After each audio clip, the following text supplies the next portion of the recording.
Hey guys, welcome to the channel or welcome back to the channel. How's everybody doing tonight on this wonderful Sunday? Wonderful Sunday. It's a good day to be here. It's a good day to be here.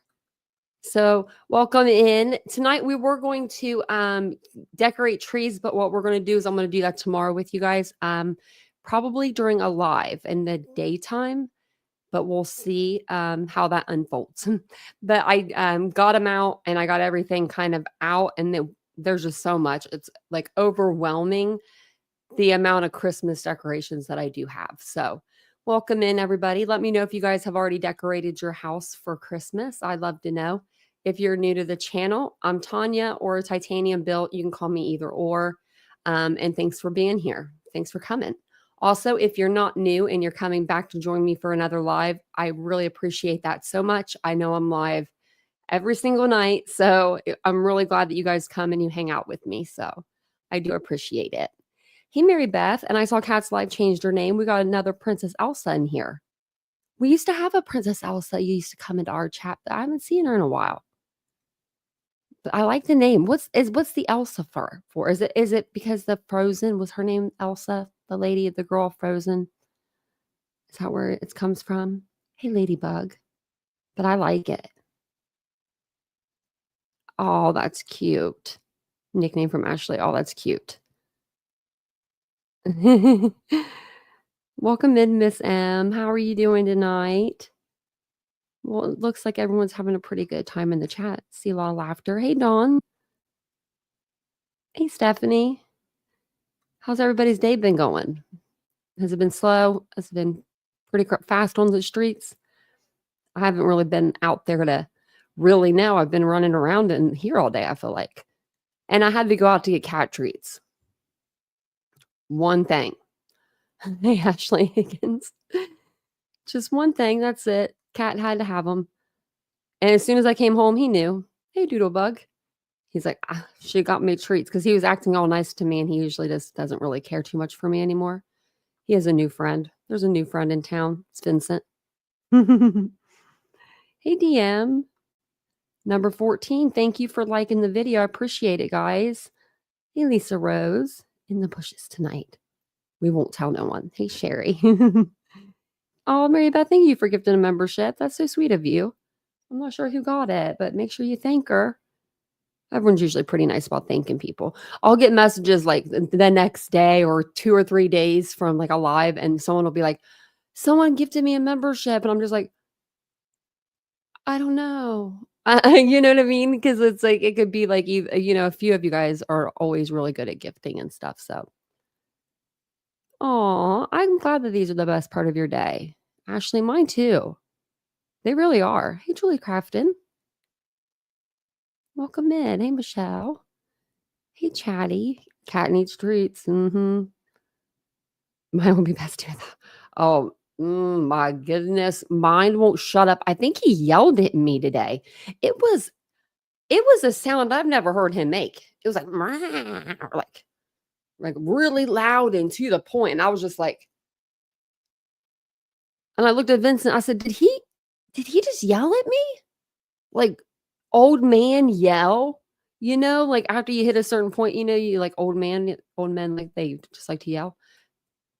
That's my cat. That's my cat right there. Hey, Tennessee gal. I'm glad you made it. And I saw True Crime Lullabies was in here. I'm glad you're in. Hey, Suze.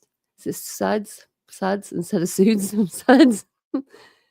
This is very interesting case. And you're welcome. I grew up about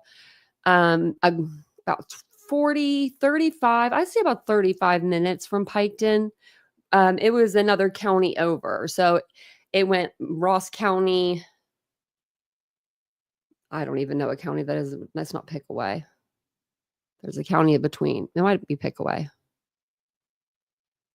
And then Piketon, but I don't know what county that is even. I could look it up on the Ohio map.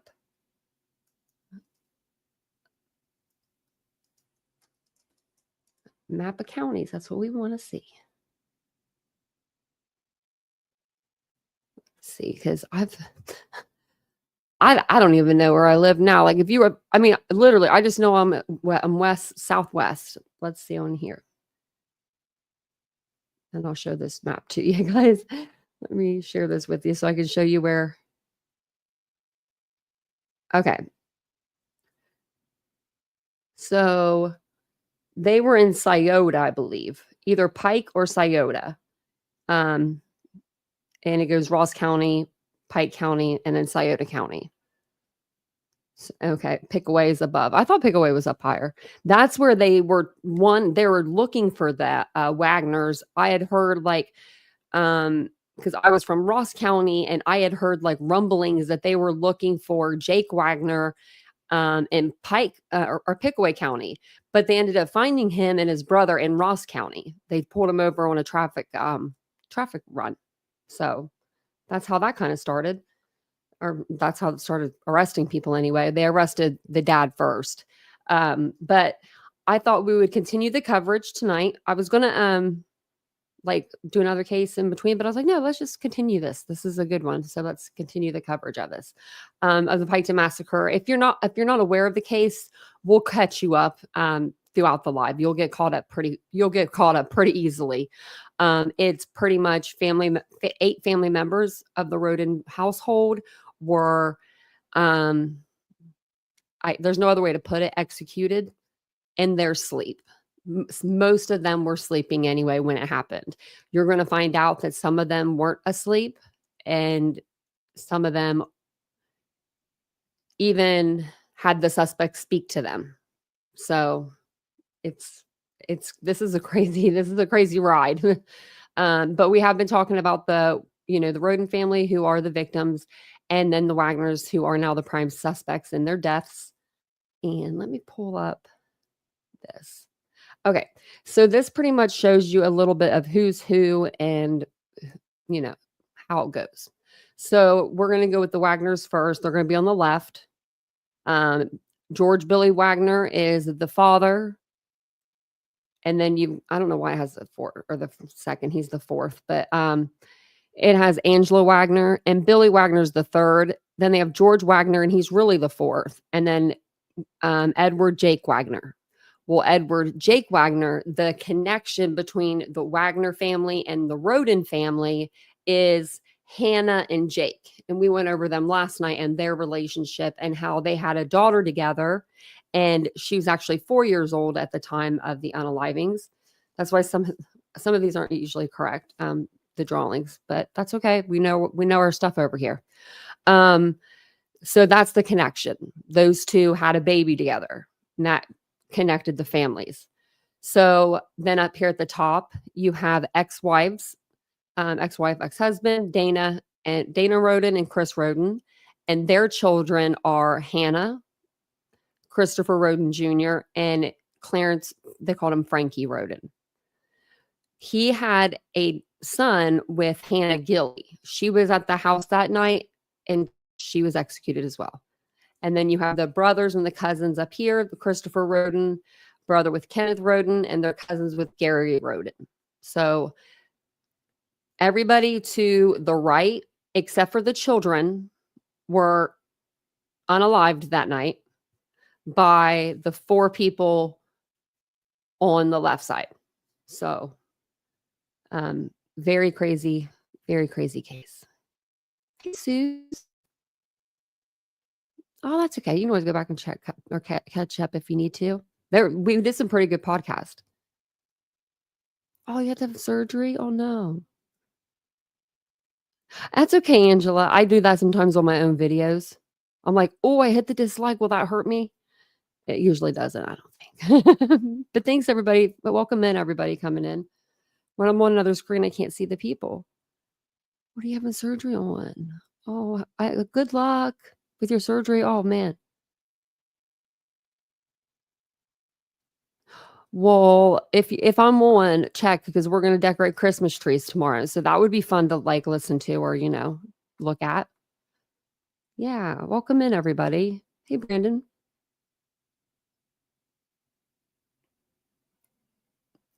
Okay. So we'll go back. So I wanted to go back to the timeline that we've been looking at. and then we'll go from there. We've been looking at this timeline. We'll go through like a little bit of it each night, and then we'll listen to, the podcast, and then we'll go over like a couple other articles. That's usually how we've been kind of doing things. So September 2018, and it says here, journalists were allowed to review full preliminary autopsy reports after lawsuits were filed by the Cincinnati Enquirer and Columbus Dispatch. And we just skipped the preliminary. We read over the final autopsy reports because the preliminaries is the same thing. They just add more and usually into the final. So that's why we read the final one. So it says here, after lawsuit. Okay, so the Ohio Supreme Court ruled that Ohio law allows reporters to view preliminary autopsy investigative notes and findings along with photographs. Initially, only heavily redacted forms of the reports were released in 2016. Ultimately, the reports revealed that all of the Pike County Massacre victims were shot in the head at point-blank range. The autopsy showed all 8 victims were shot with the gun barrel touching their skin or just centimeters away.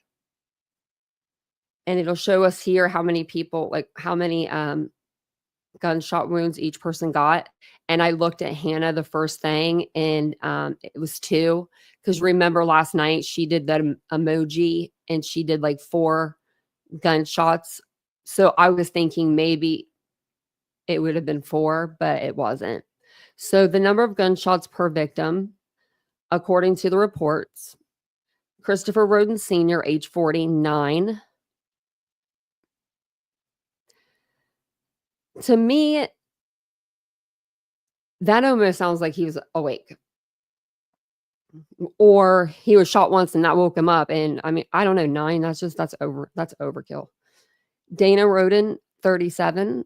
She got 5 to the head. Hannah Gilley, age 20, 5 to the head. Christopher Rhoden Jr., 16, 4 to the head. Clarence Frankie Rhoden, age 20, 3 to the head. 2 were contact wounds as indicated by soot from the gun on his skull, meaning that it was direct contact. The gun directly contacted his skin. Gary Rhoden, age 37, 3 contact wounds. To me, that says that they're sleeping, and like maybe that they're sleeping and they were wanting to make sure that they didn't get up. Hannah Rhoden, 19, 2 to the head. And then Kenneth Rhoden, age 44, 1 to the right eye. And man, that breaks my heart. Especially hearing that one to the right eye, just because I've lost my eye and I could only, I mean, it would, if it didn't kill you, because I've seen people survive gunshot wounds to the eye before. Or not gunshot, or yeah, gunshot. That would just be so painful. Oh my gosh. Okay. So we'll listen to this little video here, and then we'll go down to the next line. Yes. Now it's 6, and for the first time since the Pike County murders happened in the spring of 2016, we now know just how close the killers got to the Roden and Gilley families before they killed them. Ohio's Supreme Court today reversed a decision by a lower court that prevented journalists from getting full access to preliminary autopsy reports for the 8 victims. I-Team reporter Hillary Lake is in Columbus. She was there this afternoon when the Attorney General's office made them available to the media. Until now, these are some of the autopsy reports the state has released in the Rhoden murders. You can see they are blacked out, and they don't tell us a whole lot of information. Today, I got to go behind that closed door and look at versions of these reports that are not blacked out, and they tell us even more about the biggest unsolved murder case in Ohio history. The unredacted reports show Christopher Rhoden Sr. was shot 9 times, at least once through a door, and his body was the most decomposed. His brother, Gary Rhoden, who was in this... So does that mean he was first, I'm assuming? Or maybe the heat was on and he was in the house. I could do it too. Same home as Christopher Sr. was shot 3 times in the head with what his report calls larger caliber bullets. 6 of the other victims were shot between 1 and 5. So 2 shooters in the same. Oh. Times each in the face and head. The reports reveal all 8 members of the Rhoden and Gilly families were shot in their homes on April 22nd, 2016, Hey, Remy. at very close range or with a gun barrel actually touching their skin. This is important because it shows the killers not only got into the victims' homes, but were also able to get within inches of them. Investigators previously said they were all shot in their sleep. The Pike County Sheriff previously told me he believes whoever committed the murders knew the family well, but he won't discuss a motive. Now, I mentioned viewing the unredacted reports behind that closed door. I want to show you a little bit of the process that I had to use today to actually be able to report this information for you. I was with several other journalists from around the state. We were allowed to go into the room, view the reports, come out, and take notes. We were not allowed to take notes in the room, take photos or videos of the reports, or use recording devices.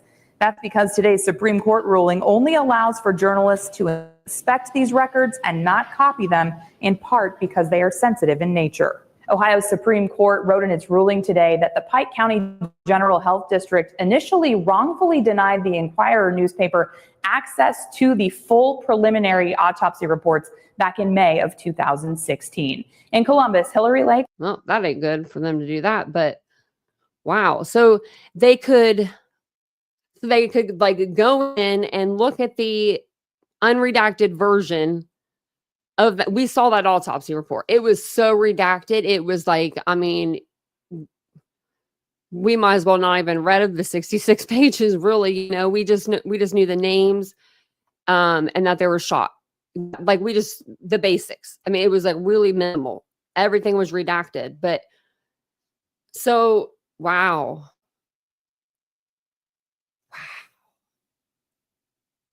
And she says she believed that Chris Rhoden was shot from behind the door.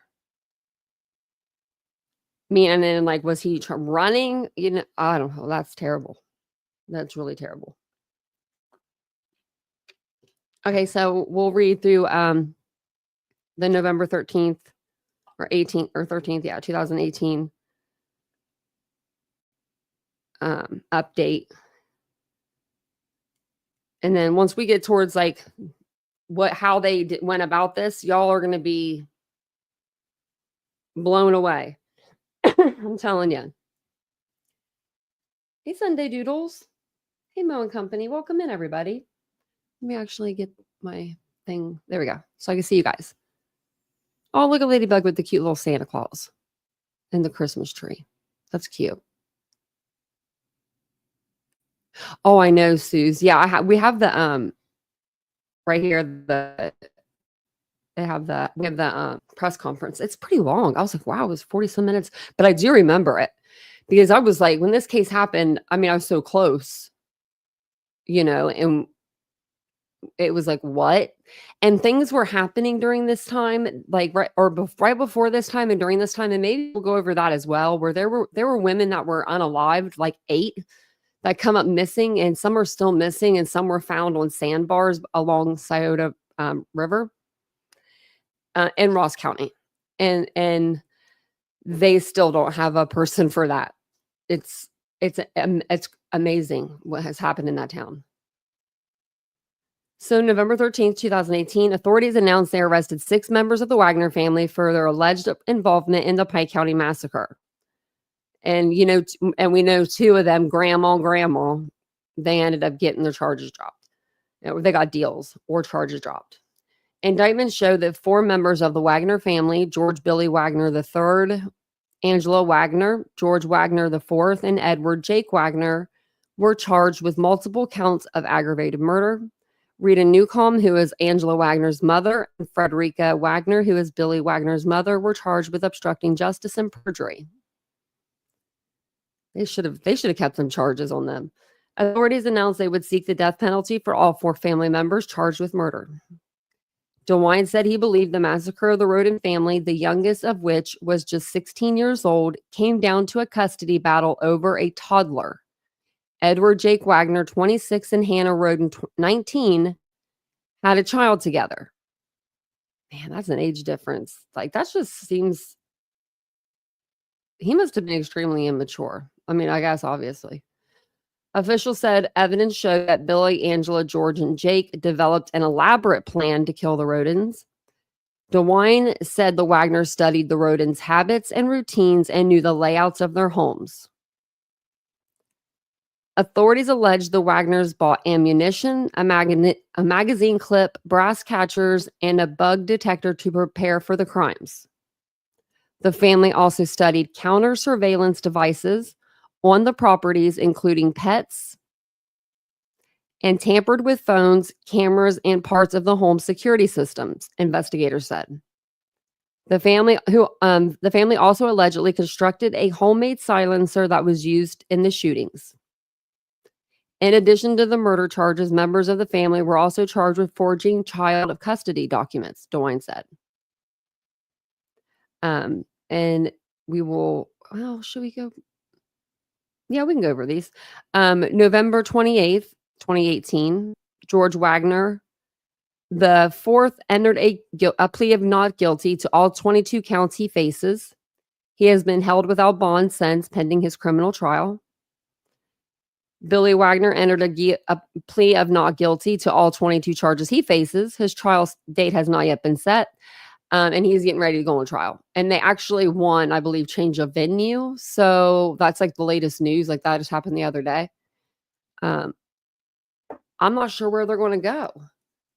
Like they could go to Ross County, Chillicothe. I mean, it didn't even pull them up.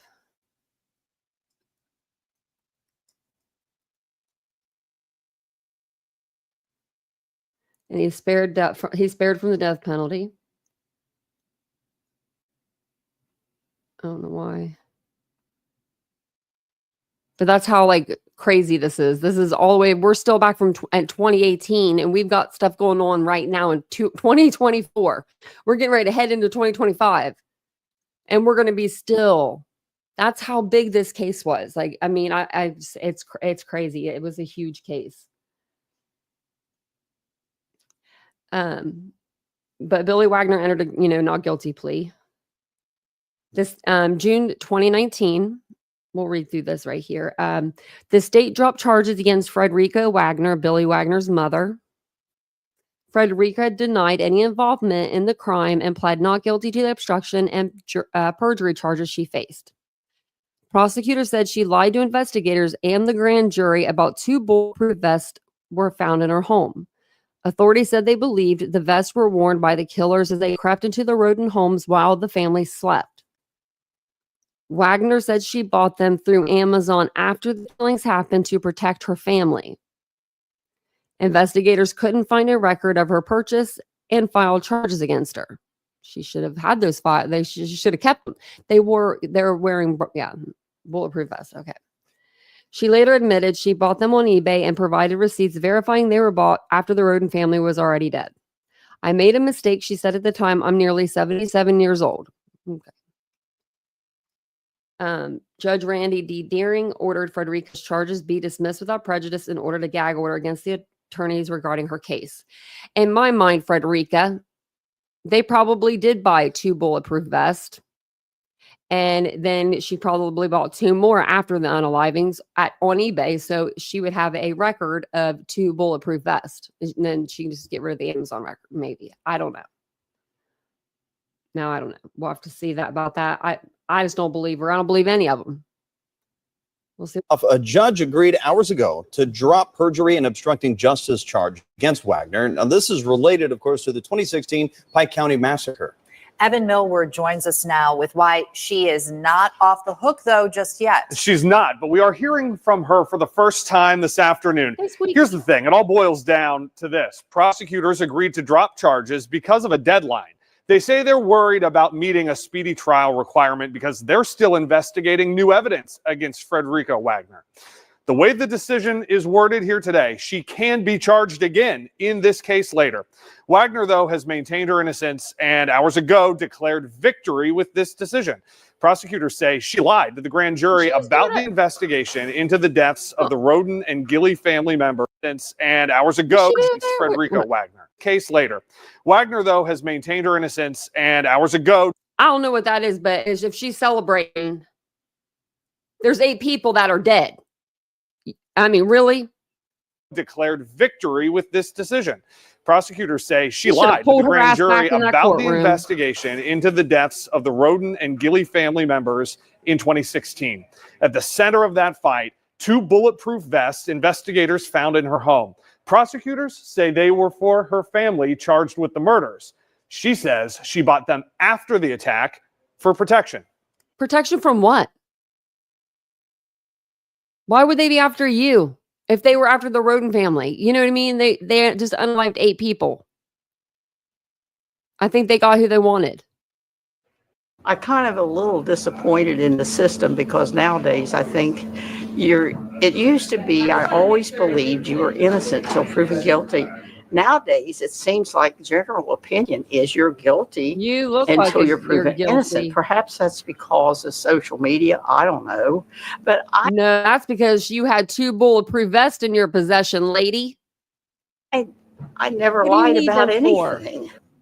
So this means today, Frederica Wagner is off her house arrest, but its impact on similar charges against the other Wagner grandma, Rita Jo Newcomb, still unclear tonight. Newcomb is also asking for her charges to be dropped, guys. All right. Yeah, that ain't gonna happen. So we'll just read it on here for Rita. So Rita Newcomb, Angela Wagner's mother, entered a plea deal with prosecution. Newcomb is 66, was charged with perjury, obstructing justice, and forgery. Prosecutors accused her of committing these crimes to protect Angela and her family. Newcomb agreed to plead guilty to obstruction of official business, and the state agreed to drop the forgery and perjury charges. That's what Ohio does. She was initially implicated in forging and notarizing custody documents for the son of Jake Wagner and Hannah Rhoden, but the state said that its own handwriting expert has analyzed the Newcomb signature on custody documents tied to the murder investigation was not actually her signature. Obstruction of official business is a second-degree misdemeanor, drawing a maximum jail sentence of 90 days. A sentencing date for Newcomb hasn't been set yet, but she was released from house arrest following the plea agreement. And then, oh yeah, this is the one about Reader. That Reader was in 2021, March 2021. He was the officer in charge of this investigation, the sheriff. Yeah, he was sentenced to 3 years in prison after he pled guilty to theft in office and tampering with evidence. And he pled guilty to theft in office with the value, property, or service stolen between $1,000 and $7,500. 2 felony counts of tampering with evidence. 1 misdemeanor count of conflict of interest, using his own office to secure a 2013 Nissan Versa. He'll forever be disqualified from holding any office, public office, employment, or position of trust in the state of Ohio. So we'll watch this one and then we'll go over to this other article that I wanted to show you guys really quick. A former Pike County, Ohio sheriff is now serving 3 years in prison related to corruption. Charles Reader pleaded guilty last year to theft, conflict of interest, and tampering with evidence. WCPO 9 News reporter Courtney Francisco was inside the courtroom when a judge handed down that sentence today.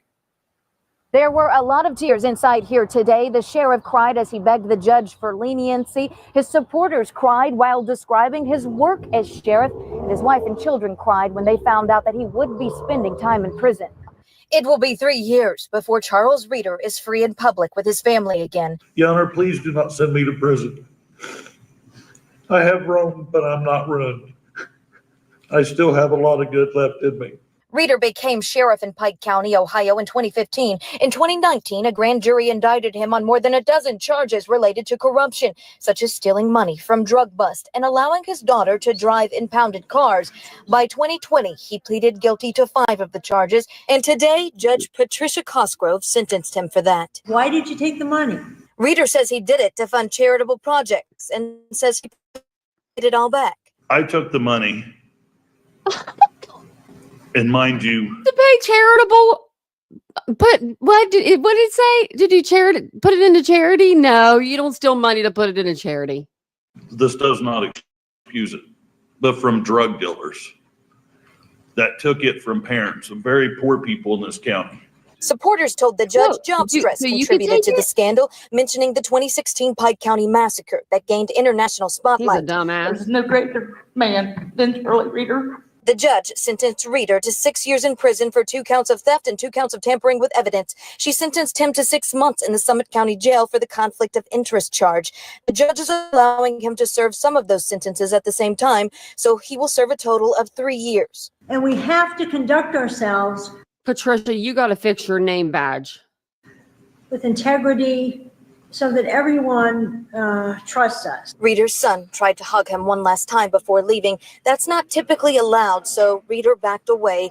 Deputies did not cuff Reeder in the courtroom, but they did before leading him outside to go to jail. It cannot be underestimated the damage that you have caused to the citizens of Pike County, to law enforcement who every day get up, face the same sort of stresses that you do. They go home at night, they get up in the morning, their family, they don't know if they're going to come home. This judge, she needs a break. She needs to go again.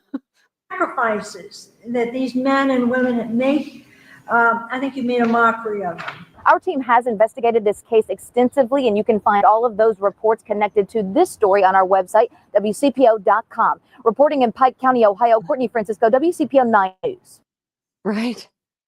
Yeah. He's like, I'm just going to lie to the judge. It's fine. It's fine. So, okay. We'll go back to that because we're not there yet in our, where, you know, in this case. I guess that's how you would say it. And thank you guys all for being here tonight. I appreciate it. If you don't mind just taking a second, hit the like button. It does help the channel grow. It'll help more people be able to enjoy the content as well and, you know, see the content. So what I'm going to do is I'm just going to go through this article and then we're going to go head over to this podcast and it's going to go deep. It's going to dive deep into the investigation side of it. It's really good. So it'll be really good. But it's just says here's Rhoden family murders. Was a custody battle the reason behind the massacre? A lot of people have been asking, you know, what's the motive? So let's see.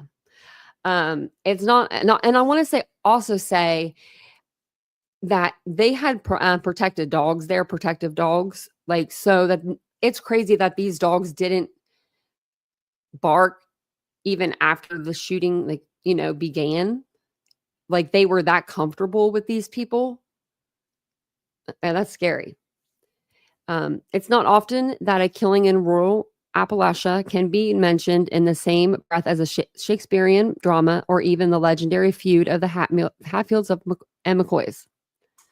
But in April 2016, mass murder in the region about 70 miles east of Cincinnati and 90 miles south of Columbus carries much of the same high family drama. Few people outside Southern Ohio have heard much about the case, even though it may become the largest homicide investigation in the state's history. That's the truth. The Pike County, Ohio shootings are an ongoing murder mystery that pits 2 families against each other. 7 members of the Rhoden family, plus a fiancé and one of the men, were found shot to death in their residence. 3 young children, as well as several pet dogs, were left unharmed at the home with the victims. After a 2.5-year investigation, the Ohio General's Office arrested 4 members of another local family, the Wagners, for the murders. The connection, both the Wagners and the Rhodens were related to young Sophia Wagner, daughter of both one of the victims and one of the murder suspects. And therein lies the crux of the case. According to the Ohio Governor, Mike DeWine, who was the state's attorney general when the murders occurred. I don't know how he was elected governor, just saying. He gave them like 20,000. I'm just going to bitch for a minute about him. One family member tried to, like a victim that was a family member, tried to get compensation and he told her no, or him no, just like they did, you know, me. And then they gave them for 8 unalivings $20,000 to help pay for the funerals. That's it. $20,000. That was it. What?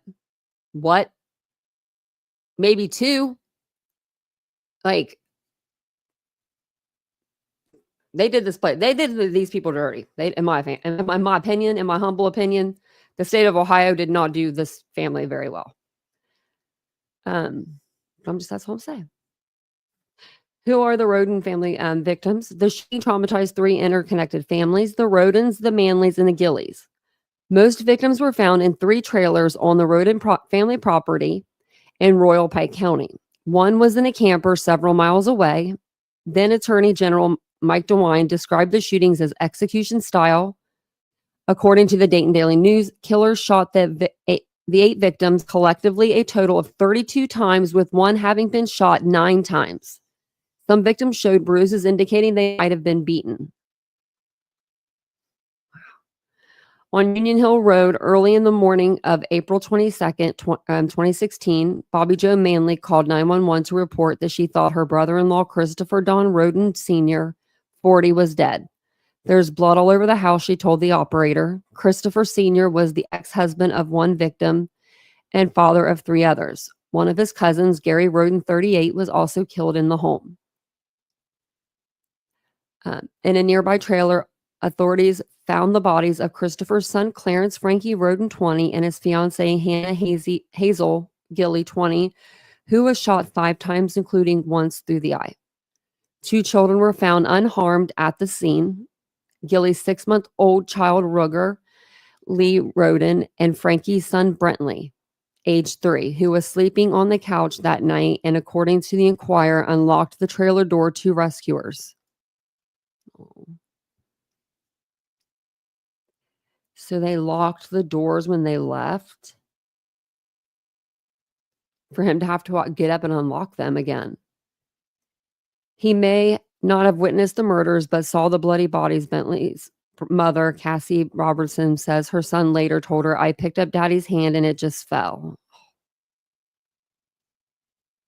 More victims found at another Union Hill Road location, including Christopher's ex-wife, Dana Lynn Manley Rhoden, a 37-year-old nurse, and her children, Christopher Don Rhoden, 16, a high school freshman, and Hannah Mae Rhoden, 19, a nursing assistant. Hannah's newborn infant, Kylie, only a few days old, was unharmed and reportedly found in bed next to her mother's body. Hannah's toddler's daughter, Sophia, whose dad is Jake Wagner and who's in custody, is allegedly at the center of the tragedy, was with the Wagner family that fateful night. A few miles away, Kenneth Wayne Rhoden, 44, a utility worker and older brother of the slain Christopher Sr., was found dead, shot once in the eye. The suspects, on November 13th, 2018, so over 2 years later, authorities arrested 4 members of the Wagner family in Southwest Webster of Ohio for the killings. They include, Billy, Angela, George, and Jake. DeWine said the Wagner family, who has been the prime suspects for some time, had an obsession with child custody and control of the children. Calling the case the most bizarre he had witnessed, he told the press the perpetrators had been planning the killings for months, according to the indictment. They even hacked into the victims' social media accounts and used surveillance cameras to spy on them and become familiar with their properties. The killers knew the territory. Surveillance cameras to spy on them. Wonder if they put up like deer cams or something. Something that they could put up. And I could just see that. In separate arraignments in late November and early December, each of the 4 suspects was charged with 8 counts of aggravated murder, 1 count for each victim. The suspects were also charged with other offenses, including tampering with evidence, surveillance cameras and phones, conspiracy, aggravated burglary, forgery, and obstruction of justice. Jake Wagner was also charged with unlawful sexual conduct with a minor. Hannah Rhoden was 15 when Sophia was conceived. One key piece of evidence, a homemade gun silencer, which paired with all of the other evidence, led to the arrest, according to authorities. All 4 suspects have pled not guilty to all charges and have been attending separate pretrial hearings since December because investigators are seeking the death penalty for all 4 suspects They will likely be tried separately. We know what the grandmothers allegedly did. And then what took so long, DeWine called the case without question the longest, most complex, and labor-intensive investigation the Ohio Attorney General's office has ever undertaken. Investigators followed more than 1,100 tips, conducted 550 interviews, served more than 200 subpoenas, search warrants, and court orders, tested more than 700 items of evidence, and traveled to 10 different states for the investigation. But DeWine acknowledges that what solved the case was just hard, tough police work. These men and women never gave up. He said they were as frustrated as we all were. One possible factor contributing to the delay because of the communication glitch and the $10,000 reward for info in the killings wasn't publicized until almost 3 months after it was authorized. Another potential delaying factor during the investigation in 2017, members of the Wagner family moved to Alaska with then 3-year-old Sophie, according to the Enquirer, claiming it to protect her from the talks of the murders. We're going to move all the way to Alaska from Piketon, Ohio. What? I don't know. Also complicating the case were persistent rumors of drug cartel involvement. A press conference shortly after the gruesome discoveries, police told reporters that there were hundreds of marijuana plants valued at nearly $500,000 being grown at 3 of the 4 crime scenes. A press release from the Attorney General's office back in 2010 or 2012, years before the murders, mentioned a major marijuana grow site in the county with possible ties to the Mexican drug cartel. I'm just going to tell y'all something here. There's a lot of people that have that kind of pot plants on their land in Ohio. Like, that's just how it is in Ohio. People be smoking a lot. People be selling it. People be growing it just to grow it. See if they can grow it. I don't know. But I'm telling you, yeah.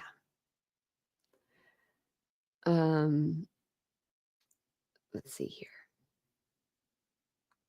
We know about that. This is 6 days after the murders, Jake Wagner filed for custody of Sophia. She had been living with both parents until spring 2015, according to Dayton Daily News. Jake wrote in custody documents in late March 2015, Hannah decided I worked too much and that I did not have enough time for her. They separated and the little girl lived with both families in turn. Sophia turned 5 in November 2018 while in state custody. At a hearing a few months after the murders, Pike County Sheriff Charles Reeder said he had grave concerns about the safety of the children spared in the killings. Ruger and Kylie Rhoden were reportedly in foster care but can be visited by immediate family members. Brentley is reportedly with family. Oh, I remember how it was like hard for them to see the kids. Like they were really like locking them down because they didn't want anything to happen. According to the Enquirer, the state, okay, let's see. Well, they said 20,000 in the last article. So the state has paid more than 37,000 for funerals for the Rhoden family members. It also agreed to pay the initial $100,000 for the trials of the 4 Wagner family members charged with the murder, but it will likely cost the county more than $1 million for all cases. I think it's been up to like $2 or $3 million at this point. Current Attorney General Dave Yost is concerned the cost might cripple the small community or county. State lawmakers will need to approve that spending. Pretrial hearings have been underway since December. While some residents in the area are still jumpy since the arrest, there has also been a sense of relief. And then that's it. Yeah. Okay. So we'll get over to the podcast here and I'll throw up an overlay. That way you guys have different pictures to look at and all of that good stuff. And thanks again for being here. I appreciate you guys. And if you guys have any questions, let us know in the chat. If they're not too ahead of like what we're talking about now, then we'll try to answer them for you. If not, I should be able to answer them for you guys without any problem. It's been 1 year since 8 members of the Rhoden family were found murdered in Pike County. Now surviving members of the family have released a plea for information. A year after 8 members of the family were ruthlessly gunned down in their homes, Ohio authorities are on a relentless search for the killers. Over 800 tips have been called into police. We made a commitment to the people of Pike County that day. I said, we're leaving until we solve this. Many different facets of law enforcement collaborated to crack the case. The people that carried it out were trying to do everything that they could to make sure that they didn't get caught. Law enforcement officials began tracking down a series of leads that point them to another group of potential suspects, the Wagners. The Wagners shopped at local Walmarts for ammunition, a magazine clip, and materials to build brass catchers. According to the case indictment, the Wagners began conducting what seems to be almost like reconnaissance on the Rhodens. What do you mean a camera was there? Was it connected to something? I still to this day wonder why she mentioned that and why that conversation wasn't allowed to go any further. The revelations leave those closest to the family questioning their innocence. I know he was upset, but was he upset because she had been murdered, or was he upset because he done it? This is the Piketon Massacre. Episode 6, The Investigation. In this episode, we're going to dive into law enforcement's investigation into the Rhoden murders, how the Wagners allegedly pulled off this gruesome massacre, and why. I'm Courtney Armstrong, and I work at KT Studios with Stephanie Lydecker and Jeff Shane. We produced a documentary about the case for NBC Universal's Oxygen Network in 2019 and have been following the evolution of the investigation since then. To understand the crime and the possible motivation of the family that may have committed it, I want to look at the months leading up to the murders and authorities' movements after. By any objective standard, it was a long, arduous investigation spanning 2 full years. During that time, many different facets of law enforcement, the FBI, the DEA, the Pike County Sheriff's Office, and the Ohio Bureau of Criminal Investigation all collaborated to crack the case. Police received over 1,100 tips. They conducted over 500 interviews, tested about 700 pieces of evidence, served close to 200 search warrants, subpoenas, and other things. So this was something that was huge. That's Mike Allen, a defense attorney, former Ohio County prosecutor, and legal analyst for Cincinnati news station Fox 19. The Attorney General, DeWine at the time, said it was a pretty sophisticated operation, and the people that carried it out to do everything that they could to make sure that they didn't get caught. Attorney General DeWine and Sheriff Reeder, they both said that the investigation was going to be a long one and a lengthy process. And boy, it sure has played out that way.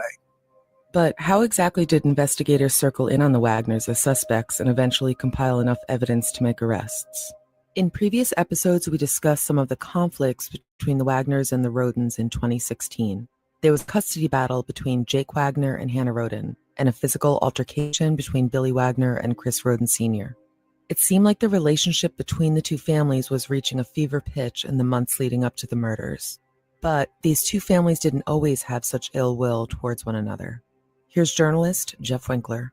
I think early on, people wanted to paint the sort of feud between the Rhodens and Wagners as something like the Hatfields and McCoys, just because it was sort of hills of Appalachia, backwoods, and kind of thing. But I mean, it really wasn't like that. Right, like people like to say the Hatfields and McCoys, but I think they were probably closer and friendlier than that version of it, right? Yeah, the fact that they were family members splitting their time between the two houses, the fact that, the Wagners had been in the area for a long time as well, just as the Rhodens had. It's just, you had two families who were intertwined by both blood and work. We got some more intimate observations from DeRay. She's Billy Wagner's cousin and Frederica Wagner's niece. DeRay spoke to Jeff about how she saw the relationship between her family and the Rhodens. Yeah, I'm going to need a little bit more proof than just that they got along. Do you know anything about Billy and Chris Rhoden Sr.? My aunt said that they were very good friends. And of course, he was the grandfather of Sophia, and so was Billy. Billy is Sophia's grandfather. I mean, it's like they're in-laws. They're related. I mean, they're two grandfathers of the same little girl. She's adorable. Did Angela and Dana get along in the same way? Do you know? It looked to me like they were clearly getting along. And she never said anything bad about the rodents. She never spoke one negative thing about it, just about the children, about, they went fishing and they were over at Frederica's and, small talk. Right, like normal talk you'd have with another mom about raising kids. Right, exactly. And it's just like, that's all it is. It's just family talk. We of course know that Hannah and Jake Wagner had an intense relationship, but through the ups and downs, most would say they were in love. And their relationship brought the two families together. Here's producer Stephanie. When we started doing our research, I personally became a bit obsessed with better understanding the intersection between these two families and really struggle with the motivation. What could possibly cause one family, the Wagners, to allegedly murder 8 people that they knew so well? They knew them intimately. In fact, we came across a photograph taken in 2012 at George Wagner, the eldest son's wedding, and the Rhodens and the Wagners are both in this photo, seemingly so happy. The only person not there is Dana Rhoden, and she said maybe be taking the photo because she later posted it on her MySpace page. But it's mind-blowing. The people in the photo do not look like killers posing with their would-be victims. But sure enough, in 4 years, the majority of the people in this picture would be dead, and the others would be standing trial for their deaths. Throughout this series, we've been talking to a relative of the Wagners who's chosen to remain anonymous. She spoke to Jeff about her family's reaction in the wake of the Rhoden murders. What was the feeling like in the family after that happened? Angela was upset because it was the mother of her granddaughter. She was just really sad, that had happened. I talked to Jake and I was telling him, like, I am so sorry, like, if there's anything I can do, please tell me. And Angela, she did ask me at one point, probably about a month after the murders had happened, if I could come down and pick up Sophia and Jake and take Sophia to a friend's house and stuff. So I did. And in that time, me and Jake and Sophia were in the car, and he was an absolute wreck. And of course, I didn't know how to react. I didn't know what to ask him. I didn't know what to say. I was kind of just letting him just have his moment, and he was absolutely devastated. I mean, he couldn't talk, he couldn't breathe, he was having like a full-blown panic attack in my car. And I'm like, oh my gosh, I don't know what to say. So of course, when I find out that they were the ones who done this, I keep thinking back to that time, and in the car, and I'm like, oh my gosh, like, I know he was upset, but was he upset for, He was upset because he done killed 8 people, and he knew his ass was about to be busted. The right reasons, I guess. Was he upset because she had been murdered, or was he upset because he done it and he knew? I don't know. It was just an awful, eerie feeling. It really, truly was. You knew. She knew. Pike County Massacre. It's the title of what has happened out here, the tragedy that we've been covering. The victims ranged in age from 16 to 44. Each were shot anywhere from once to 9 times. It's just, a grisly scene and a grisly situation. Let's rewind to summer 2014. Hannah and Jake's daughter, Sophia, is 8 months old. Here's producer Stephanie. This is why this case is so complicated, because just when I think the Wagners could be innocent, I read something like this.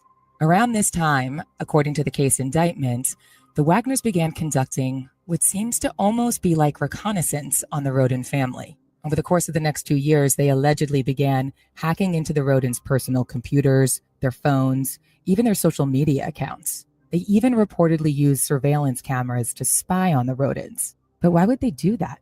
Especially according to most accounts, Jake and Hannah were very much still dating and very much in love at this time. So why would they be spying? Was Angela Wagner, the mom, obsessed with her youngest son, Jake Wagner's relationship with Hannah Rhoden? Were the dads, Chris Rhoden or Billy Wagner Sr., embroiled in something big? Were the Wagners simply trying to get familiar with the family patterns and better understand the Rhoden property? Why would they possibly be spying? They wanted to know about that property. They wanted to find out who laid their head where, what time they woke up. They were doing recon on these guys. I mean, they knew what time they woke up. They went to the bathroom. They, got ready for work. They left. They came home. If they came home for any lunch breaks, they knew about it. I mean, they knew about these people's ins and outs like you would not believe. I just don't know how they didn't get caught spying on them. Here's investigative reporter Jody Barr. He's talking about a conversation he had with Kendra Rhoden, the daughter of one of the victims, Kenneth Rhoden. Kendra Roden brought up with me in our discussions. She mentioned a few times that there were cameras set up around Chris Sr.'s home. Wow, so Kendra Rhoden actually saw cameras on the property that now it seems as if allegedly the Wagners had put there. Yeah, she told me that at Chris Sr.'s home that there was a camera on that property. And she said it was in sort of not in the wooded area, but sort of the field, like it hadn't been mowed, but it was right near the garage at Chris Sr.'s home. Like in the woods. Of course, naturally, you start questioning her about the cameras, and what do you mean a camera was there? Was it connected to something? Did you look? Did you try to investigate? It was a very strange encounter, when she mentioned that, and then the conversation went no further. Well, she was probably scared, right? Possibly. But she's talking to a reporter. That was always something that I've wondered about because she never got an answer to, and it was so strange. And I still to this day wonder why she mentioned that and why that conversation wasn't allowed to go any further. Yeah, what I find so the most screwed up thing about it is at that time, in the summer of 2014, is when Jake Wagner and Hannah Rhoden were hot and heavy and planning a wedding, and to know that he was then also sort of maybe planning her murder at the same time or starting to at least spy on her in some way is just very dark. There's a lot of interest obviously still in this case, and with every criminal prosecution, the state, they have their version of facts and the defense will have its version of facts. But if this turns out to be true, man, what a story. What a terribly tragic ending to these lives, to everything that was going on. If we are to believe what the prosecution has alleged, this paints a very dark picture.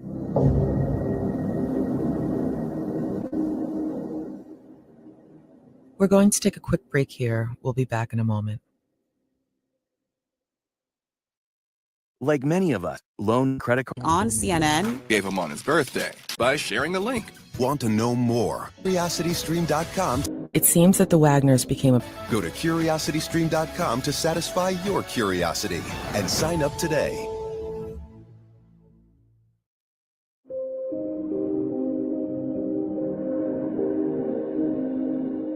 It seems that the Wagners became obsessed with getting sole custody of Sophia after Jake and Hannah broke up. But how exactly did they think they would gain control? As laid out in the indictment, the Wagners began methodically plotting a scheme that would take several months to actually carry out. Here again is Jody Barr. So when you read these indictments, they were talking about the Wagners movements even months before these murders happened. And the investigators believe that they were planning this for quite some time before that. The indictment says that detectives believe that planning began January 1 of 2016. The murders happened April of 2016. So you've got 4 months of planning that's alleged to have happened here. That's it? 4 months? 4 months to plan this out. If that's every day for 4 months, that's the full-time job. So what exactly went into the planning? In previous episodes, we talked about how in April 2016, the Wagners presented Hannah Rhoden with custody documents. But what Hannah didn't know then, and what police later uncovered, is that the supposedly legal documents were fake. Oh, hell no. And that Angela Wagner's mother, Rita Jo Newcomb, was allegedly at the center of the deception. I spoke to Mike Allen about it. Rita Jo Newcomb, Angela's mom, she faces 3 counts of forgery, a count of perjury, and she's a notary. Can you speak to what power does a notary have, or how does that come into play? In Ohio, notaries don't have a lot of power. They are allowed, obviously, to notarize signatures. They have to make sure that the oath is administered properly when they are notarizing something. They're kind of hard to come by here in Ohio, but I'm certain that because of this, she'll probably lose that notary's license if she hasn't already. Moving forward a bit in time, prosecutors ultimately claimed that Rita lied about the authenticity of these documents to a grand jury.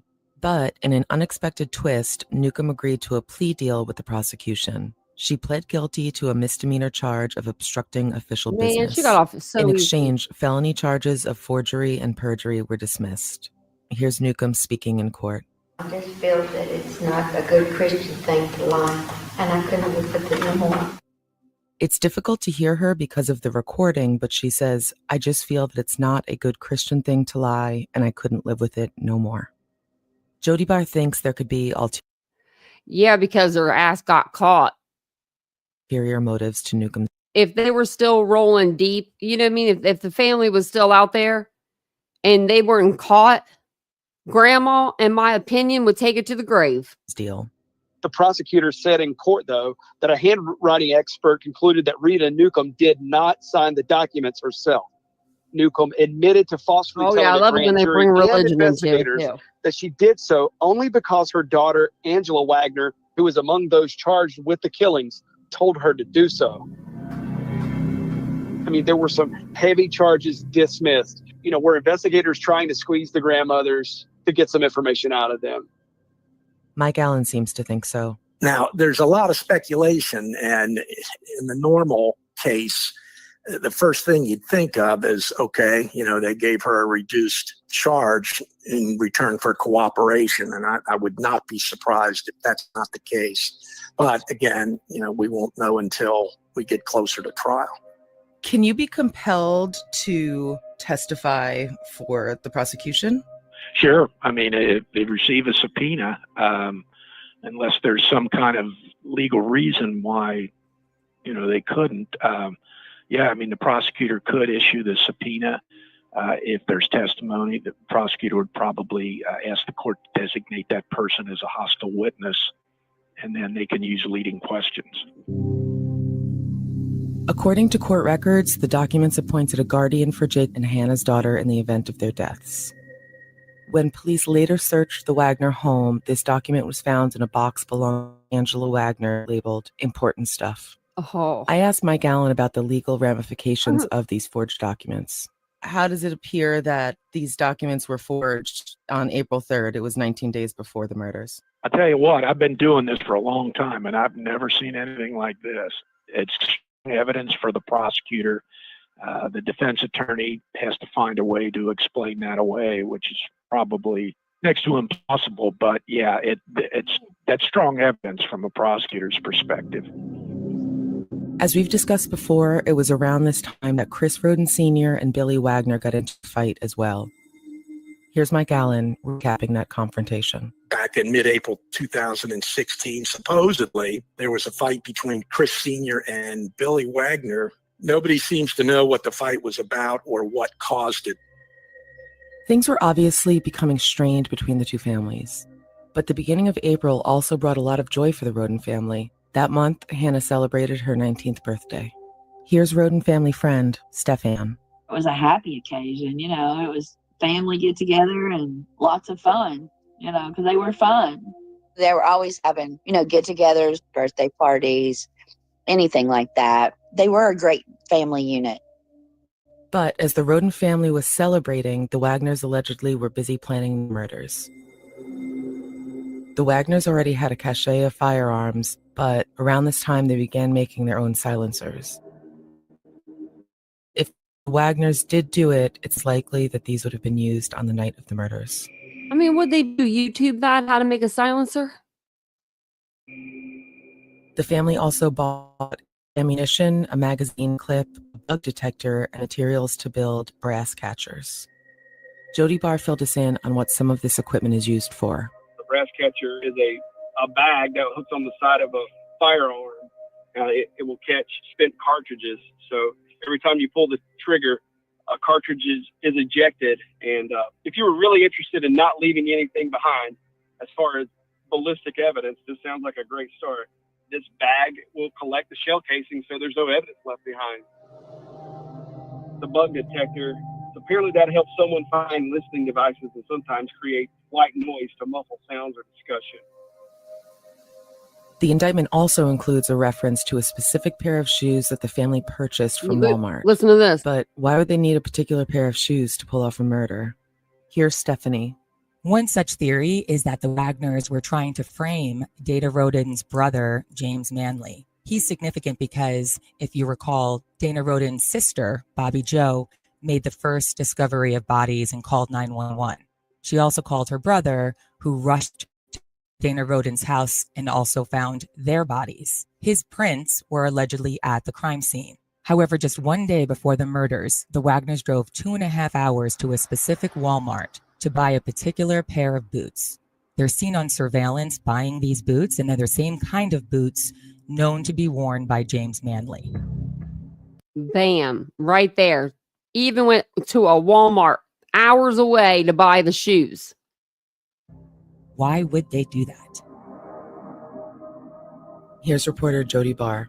From the indictment, Blood strikes there's a again, lot of right? assertion by the prosecution that they have evidence that these boots were purchased to frame James Manley, a family member, for the murder, and that James lived the closest to Dana, and that James ended up being one of the first to discover Dana, and Hannah's bodies that morning. Right. So the idea is that they went and bought these specific boots knowing that James Manley wore them, and then they would, in theory, wear them the night of the murder. But it looked to police like he was the one walking around. And it sounds like for a period of time, investigators might have believed that to be the case because James Manley was one of the first people brought in and interrogated, given a polygraph. I mean, if you're to believe what's written in that indictment, it sounds like that you may have been pretty close to pulling this all off. It was so detail oriented. Yeah, and you wonder this too. It's like it seemed like a lot of detailed planning. To pre-plan that, I don't really know what to think of it. Again, I don't know anybody who's capable of doing that. And we know it happened. It was pulled off by somebody. But I mean, if you really bought boots to try to frame James Manley, man, again, this is a heck of a story. Who dreams this up? Who thinks this up? In April 2016. I mean, did they have weekly meetings like, the God's Misfits did? Or they must have had like nightly meetings, because these people this is like military freaking grade. Like the way they went in and the darkness of the night and unalived 8 people like that. And then to think to buy the boots. The same week as Hannah's birth. I'm surprised they didn't all wear the same exact size too as him. Maybe they did. Maybe they squeezed their feet into, maybe he was like a 10 and they were like 13s, and, maybe the mom was only a 7, but we'll have to see. Day, her mother Dana threw a baby shower to celebrate the upcoming birth of her new baby girl, Kylie. It would be the last time the Rhoden family all gathered in one place. Becky Ryder was a close friend of Dana Rhoden's. She told Jeff about the excitement surrounding the baby's arrival. Dana felt overwhelmed with joy and happiness because she's getting another grandbaby that she can love and spoil. She always loved her grandkids, deeply. Yeah, and like Hannah must have been happy too, because she had a new boyfriend at that point who was not Jake Wagner, and she was about to have a new baby and kind of start a new chapter of her life, right? Oh, yeah, absolutely. In photos from this event, Hannah smiles with her daughter Sophia. We also see other family members in the photo, including Frankie and his fiancée, Hannah Gilly. In just a few days, 8 members of the Rhoden family would be dead.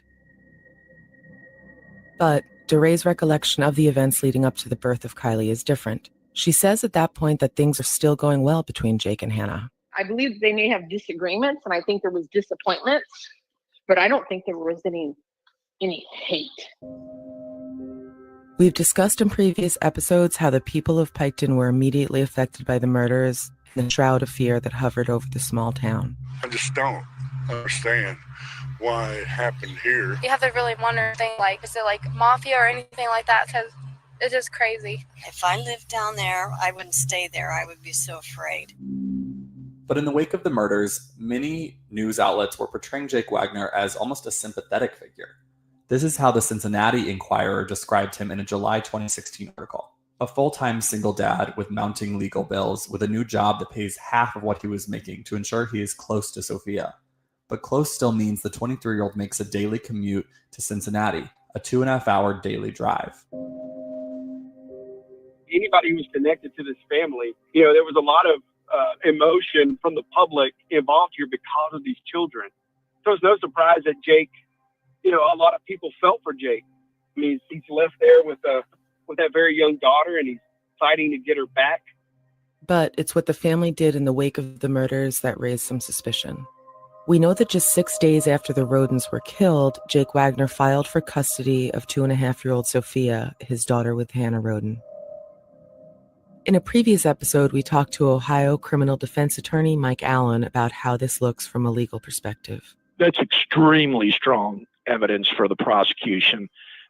6 days, less than a week after the killings to go ahead and file. It can take months, maybe a year, a little bit more, a little bit less. It's not something that goes quickly at all. And I think that that is going to be some evidence that's problematic for the defense, doing it that quickly after the murders. It was around the same time that Angela Wagner suggested her son create a GoFundMe campaign to help cover the custody expenses to the tune of $20,000. Jake wrote a personal message on the page saying, "These were not expenses I was supposed to have. I was just supposed to be able to spend time with her and give her a happy childhood.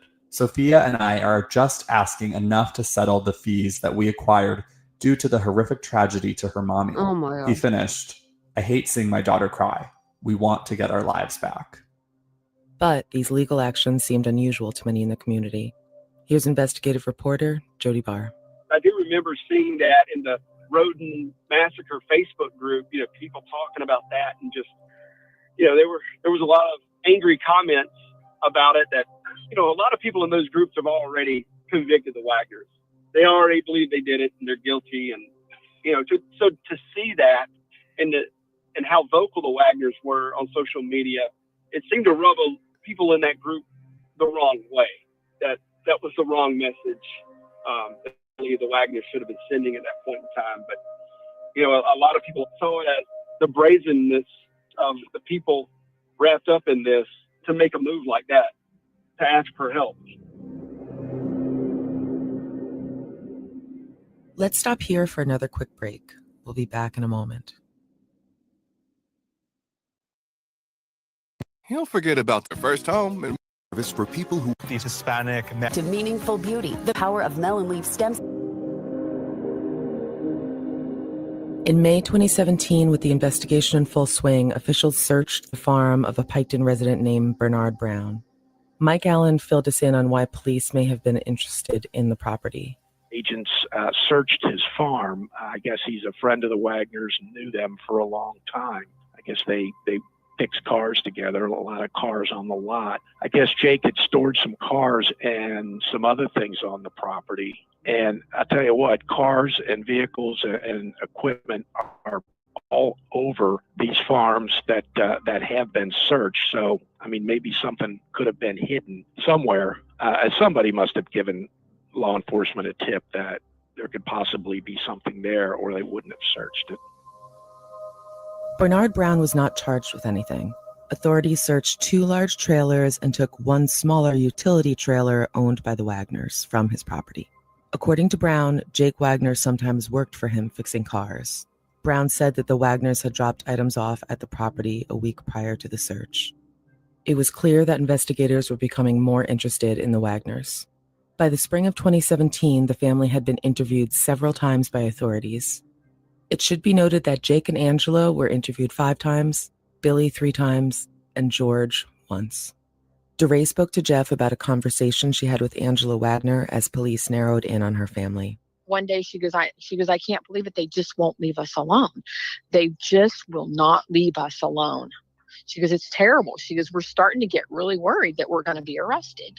So they felt that coming. Yeah, because they wouldn't leave everybody alone.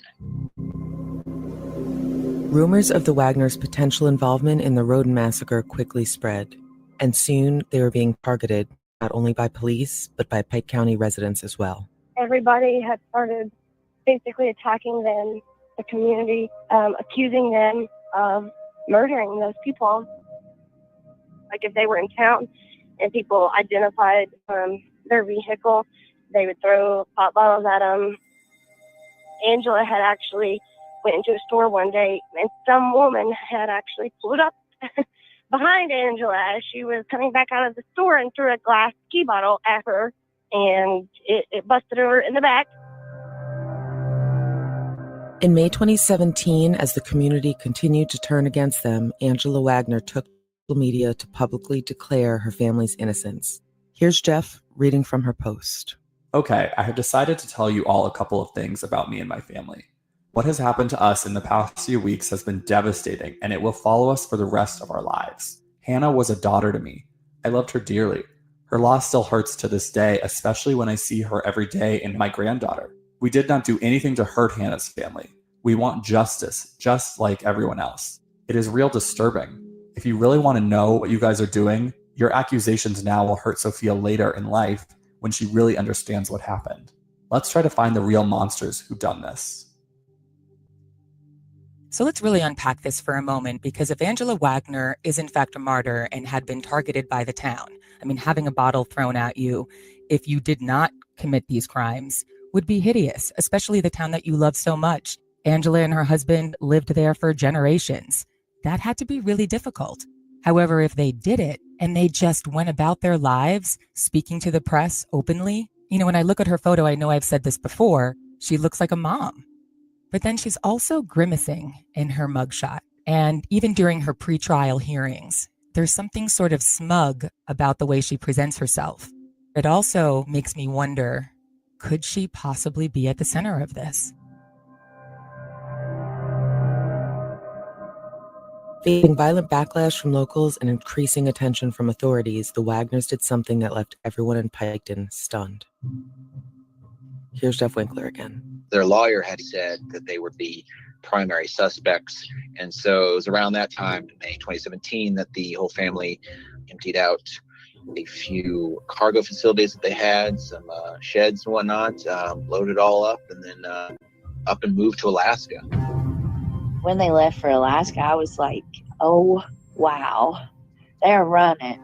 And then I thought, they'll get away with it. I'm the one that told them, go to Alaska. The state of Ohio cannot afford to extradite you from Alaska back home. But the Wagners' relocation didn't hinder the investigation. Investigators raided 3 properties in Adams and Pike counties the middle of May. We had previously reported those properties are connected to the Wagner family. Now investigators say they believe the family recently moved to Alaska. Investigators want any information the public has about the family. They moved to Alaska, but then the very following month, law enforcement actually finally searches the properties where the Wagners lived. That started to tighten the noose in terms of the Wagners. More on that next time. Reach out to us on our social media outlets with questions. We're on Instagram, Facebook. We look forward to answering your questions and up. Okay. I just had that off at the end, right? It just went off at the end. Okay. I was just making sure. Just making sure. Happy birthday. Yeah, happy birthday also, Nash Native. Is it today? Like December 1st is your birthday? That's a good birthday to have. Hey, Mandy. It's okay.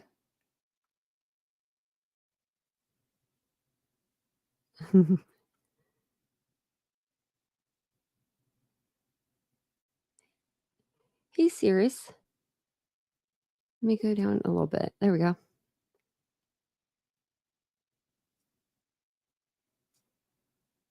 It's good to see everybody. I'm just looking at the tracks. It's good to see you guys.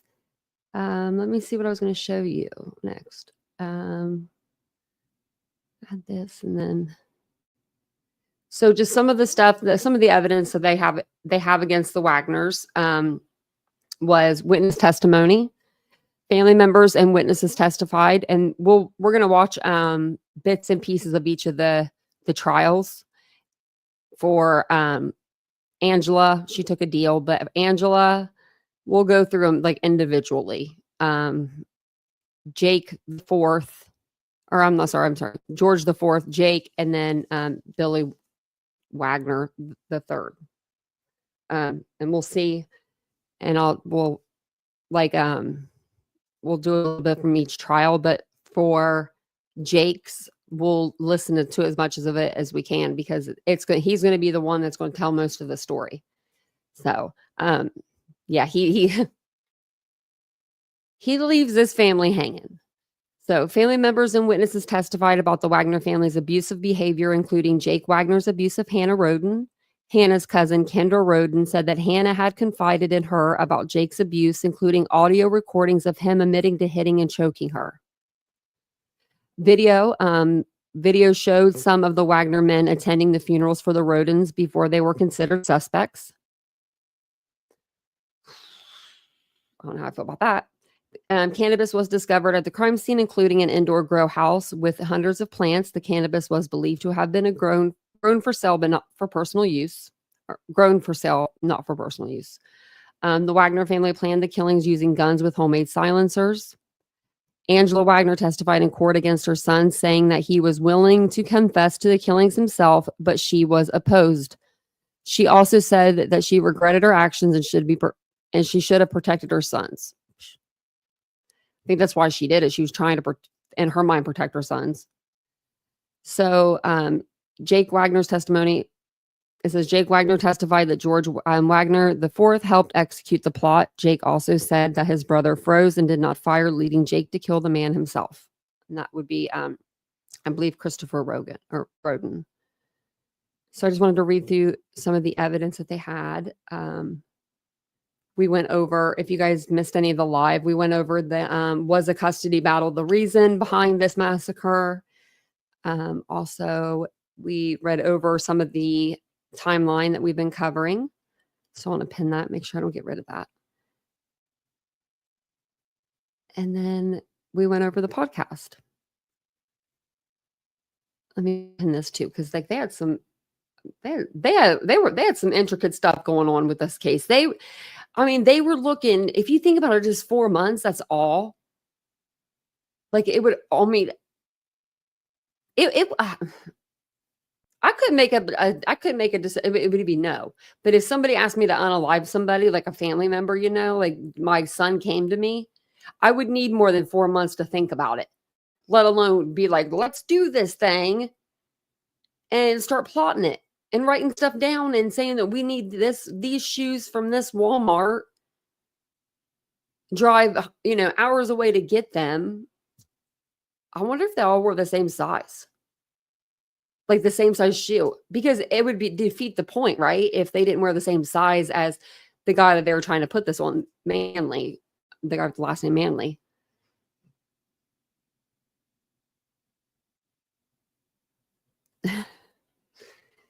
Do you really, Squeaky?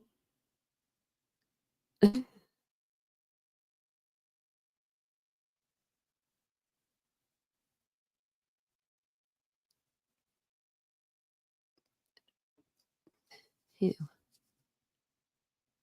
Oh, I was reading the chat and I was like, who?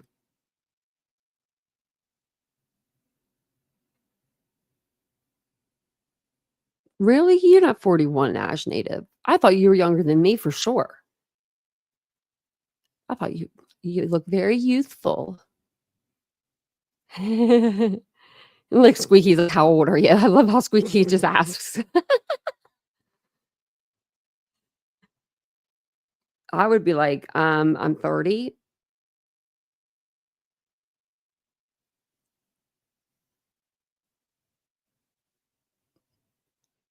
That sounds good. It's how it sounds good. I'm actually getting hungry. I just ate right before the live. I've been eating too much. I've been eating too much lately. I will go over to, I always like to go to Twitter before we get off here to see if there's anything going on, popping off, Let's see.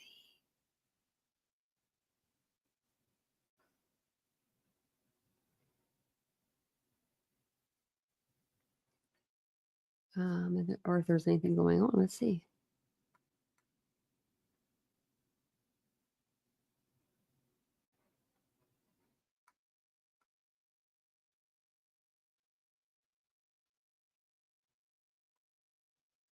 Did you hear that they found that little boy? There was a little boy missing from Two Rivers. Just like Elijah Vu, where they found him. Not like where they found him, but they ended up finding that little boy unalived. Not unalived, but like, he was, I think they found him in like water. You guys would probably know more than me about it, but I saw it.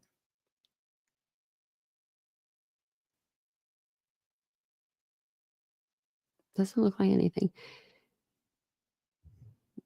Now that people are talking about John Benet Ramsey a lot more. We went over her case a few different, like a couple times on the channel. But yeah, I guess they're trying to get the Boulder police to finally test that DNA, which they should have done that 20 some years ago. I mean, she would have been like close to my age, a little bit younger than me.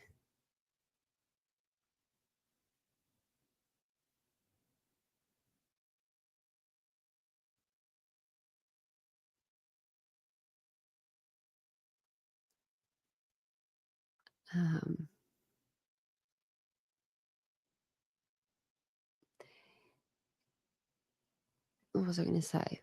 Is there any other cases that you guys are following right now? I was trying to see if there was anything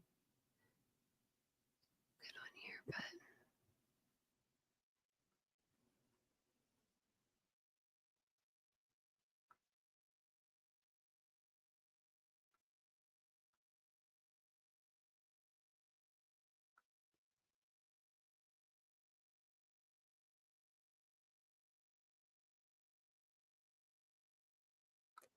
oh my gosh, I don't even know.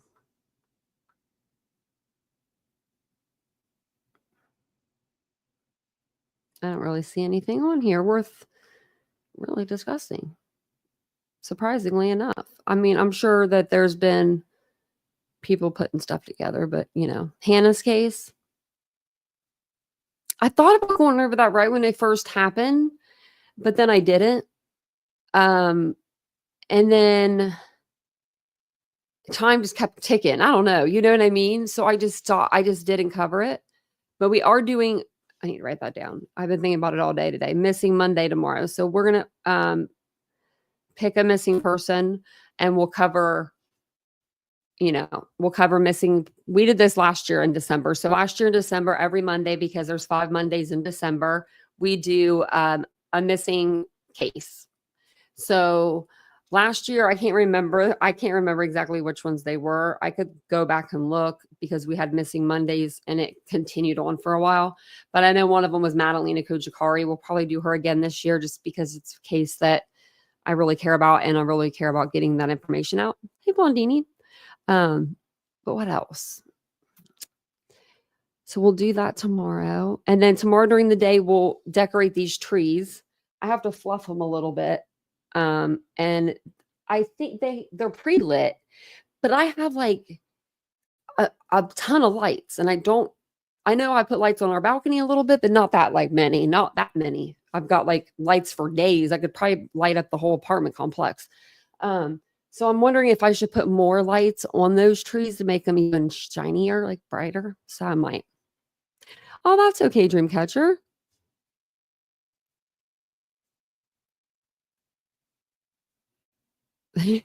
Nash Native, do you know that in some cultures, I can't remember where. I don't exactly remember where. I want to say it's an Asian culture that does it, but they make their own caskets.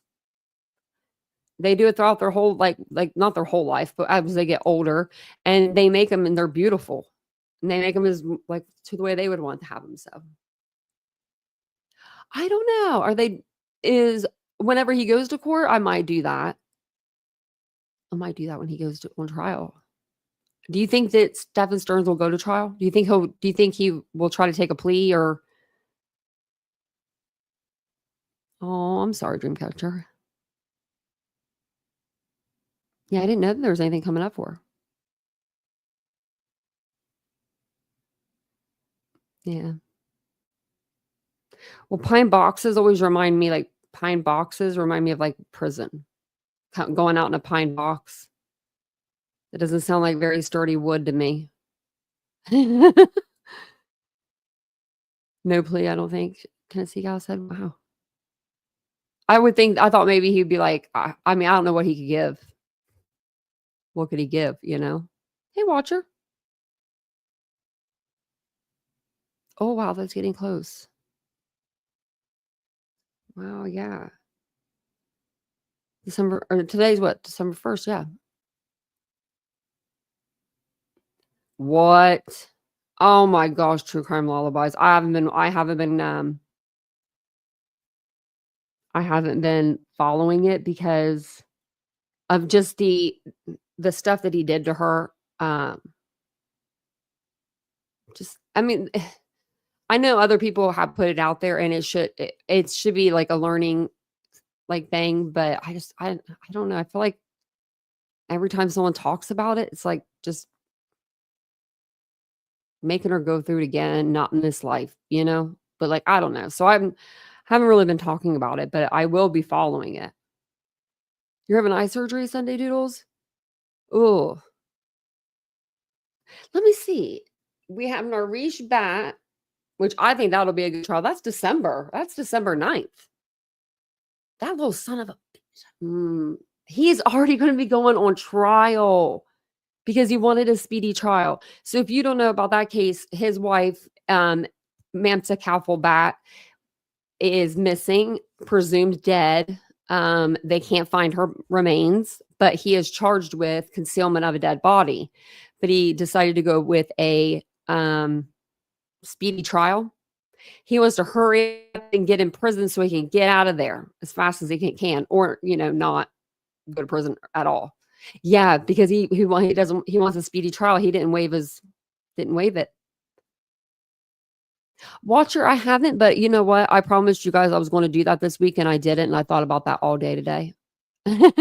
So I will do it this week, I promise, because I need to tell you guys my story. I did do it. I've done it. It's just you have to go back in like the beginning of my videos, like my oldest videos. If you go to like oldest and then go down, you'll see those. But I want to do them again, and I need to just like go through and just get a couple pictures and stuff for you guys. I just need to figure out where all that stuff's at. Like, probably get on Facebook and find it. Probably. I don't know. I didn't even think of that.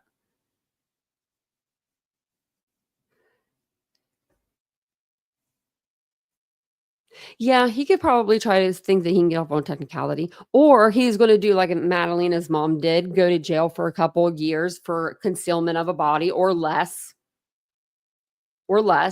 And then, hurry up and peace out. You've had a lot of surgery yourself? Oh, yeah. Surgery is my middle name, I feel like.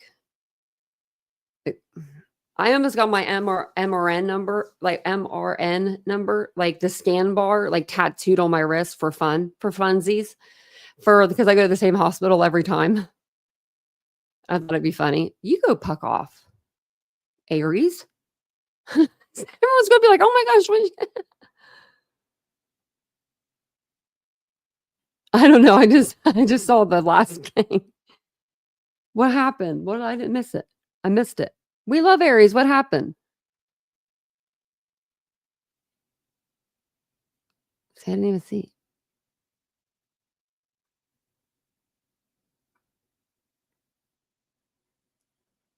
I didn't even see it. Yeah, we got your back. I'm like, you go back off. I know because that's all I saw. Oh, see, I didn't see it. He's wasting the money because he's an asshole and he doesn't care. That's why,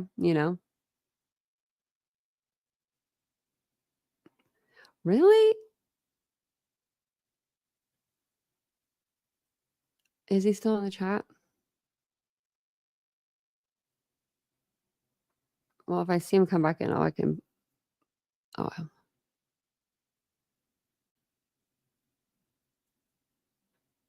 I got it. I banned him. No, Aries, I don't think you do. Well, I don't know. If you look like this monkey, though, then I don't know.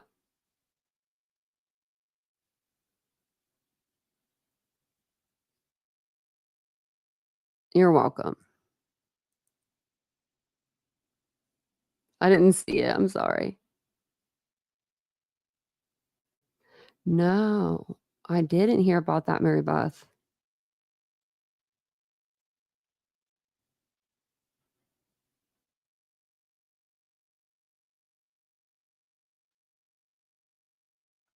Yeah, I was up. I went down too far. Or I wasn't up high enough.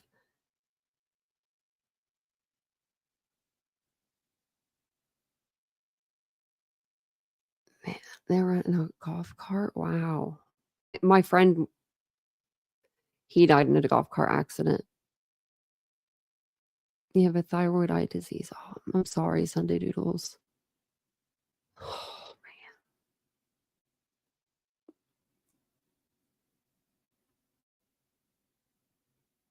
I think I remember hearing about that. That's so sad.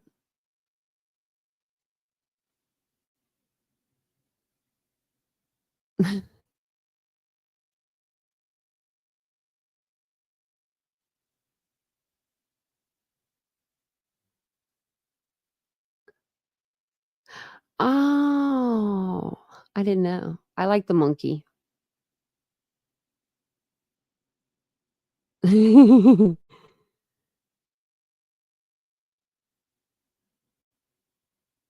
it been a rough day on the streets, Aries? Feels like it has been. Feels like it has been. Everybody's arguing with everybody. Just to argue. Just for fun. I don't know. I mean, well, I get it. I know why they're doing it, but it's just getting a little old. That's okay. As long as the cool kids come and hang out over here with me, I'm cool. Well, I think that's all I have for you guys for tonight. I do want to come on tomorrow during the day and like I said, do these little trees. Do you see this? Do you see the little guy? I'm bringing him back out. My little gnome. He was on my back table. Like man, the memories of just like having the different studio and stuff. It's just, I don't know. It's different. Like this studio is so much different. Oh, I've been unsubscribing from everybody. I feel like I really have. I feel like I have anyway. Thanks, Aries. We try to keep it safe here. It's just been too much. It's just too much.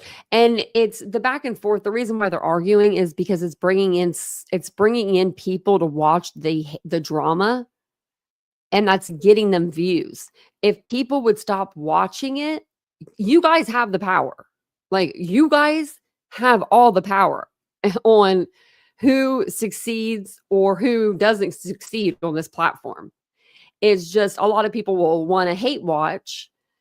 And that's when you go and you watch something, even though you don't like the creator, you just go because you know they're going to mess up or say something stupid or not say anything at all, or, things happen, just kind of crazy.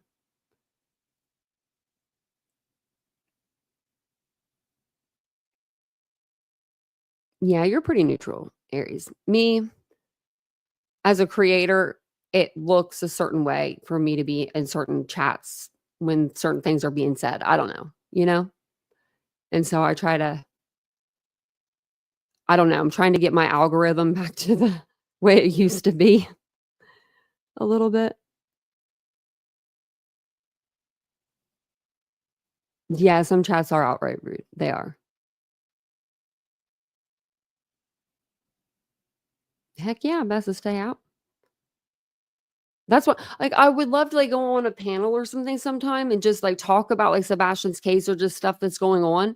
But if I do, I'm like, who's going to clip this and be like, oh, look at Tanya on the panel with this person, and I won't even realize that person would be on the panel. So I just stay to myself. I just stick to my little self over here with you guys. But we'll definitely do live tomorrow during the day. We'll do our trees and all that good stuff. And then I want to put some stuff back behind me on that table. I don't know what I'm going to put there yet. I have so many of these little wooden trees. I must have been I'm such a beige girl. I really am. But thank you guys for being here tonight. We'll do some trees tomorrow. So if you guys if you want to decorate your tree with me tomorrow, you can if you want. You can even come up and we'll do like an open panel, and you can come up and like, turn your camera on and decorate your trees with me. So we will all see each other tomorrow sometime, and I will let you know. I'll post the thumbnail an hour or two before the live, and I will see you guys all tomorrow. Have a wonderful evening. Thank you guys so much for coming and listening to this podcast tonight and listening to a new case and just interacting. I really do appreciate that so much. If you guys don't mind, as you guys are heading out, hit the thumbs up for me, and don't forget to subscribe to the channel. We do talk true crime daily here, and you should just subscribe because you'd love it. But I'll see you guys all tomorrow. Have a good night. Bye, guys.